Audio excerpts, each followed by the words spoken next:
Hello, my name is Delphine Pinault. I'm the Country Director for Care International in Uganda. I would have loved to do this video actually in the South Sudanese refugee settlements in western Uganda. Unfortunately, it did not work out, but we are talking to you, reaching out to you to call for more attention for the refugee situation in Uganda.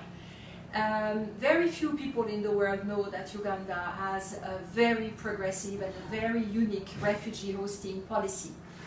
In fact, it keeps its borders open, even though it already has almost 1,400,000 refugees in the country. We have more than 1 million refugees from South Sudan. The majority are women and girls. We have nearly 300,000 refugees from DRC, the Democratic Republic of Congo, and we have some refugees from Burundi, from Eritrea, from Somalia. Despite being itself a really poor country with a lot of economic challenges, Uganda keeps its borders open and makes it a point to say nobody will die at our borders.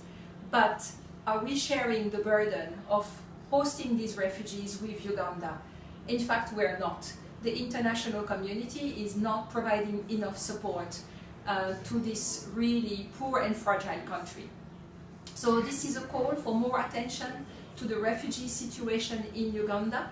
As I said, from South Sudan, it's mainly women and girls, in DRC as well, and they're arriving in the country exhausted, having suffered terrible atrocities, including sexual violence, that continues to be used in the Great Lakes region as a weapon of war. Care International has a Great Lakes strategy on addressing gender-based violence, and it is critical that we can do that inside Uganda for the survivors of violence who have suffered violence in DRC, in South Sudan, in Burundi, on their way to Uganda, but resources are lacking.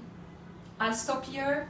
I hope more resources, more attention can be given to Uganda for the refugees it is hosting, but also for the host communities who continue to actually welcome refugees, but obviously suffer as well from this situation as they need to share already very scarce resources.